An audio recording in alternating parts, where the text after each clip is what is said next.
Okay, we're here at FutureSonic at the Contact Theatre with NME.com, and we've got the Artistic Director of FutureSonic, Drew Hemment. Hello Drew, how are you doing? Hey. Good. Okay, we've got a couple of questions for you about FutureSonic. It's been running for 14 years now, and it's changing next year, isn't it, from FutureSonic label to something called Future Everything. Yeah, that's right. Could you explain why the change is coming about? Yeah, sure. Well, we started off being about the future of music, and we decided that wasn't enough. We wanted to be the future of everything.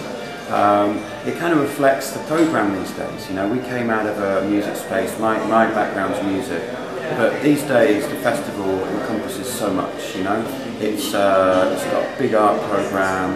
It's got a massive conference where we get really visionary people who are really not only talking about the future, they're making the future. You know. And so where we've come from, music, it's just grown and grown and grown.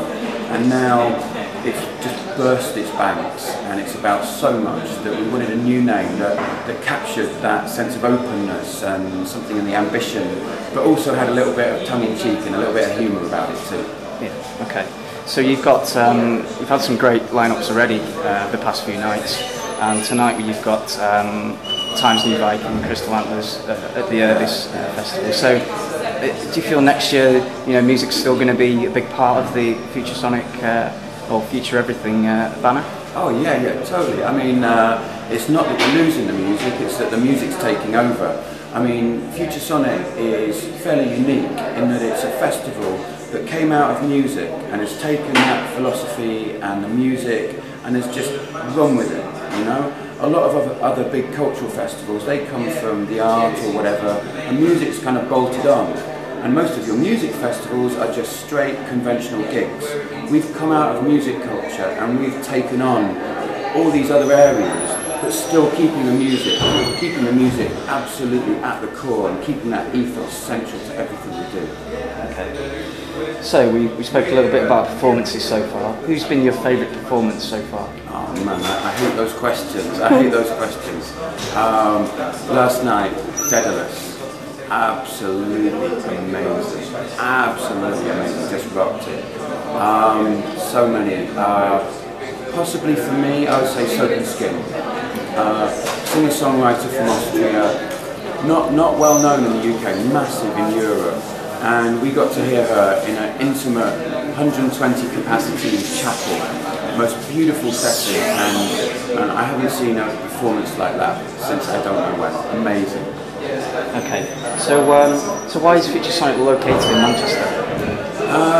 FutureSonic's a festival that's about the city. You know? There's many festivals like ours that roam around the world and just parachute in wherever there's someone with a little bit of funding to do that. And we've taken another approach. We've laid really deep roots in this city. You know, this is a city that has music to its core, to its very fibre. You know, Manchester's all about music. And so what we've done is really get to know the city.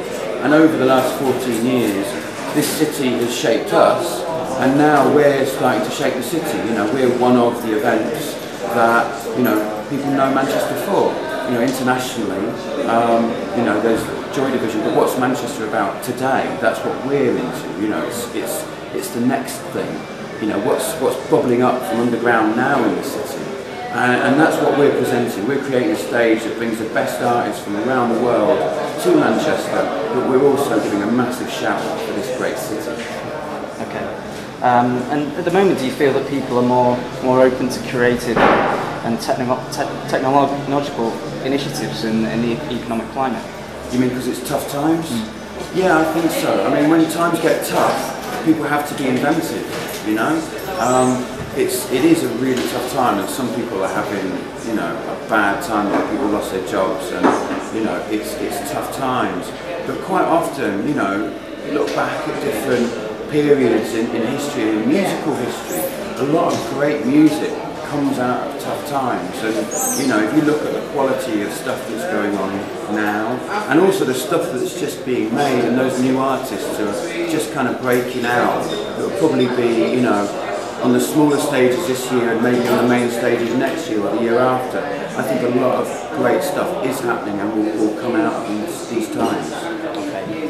Okay, final question for you, Drew. What kind of, if you could pick one modern technological device that you couldn't live without, what would you pick?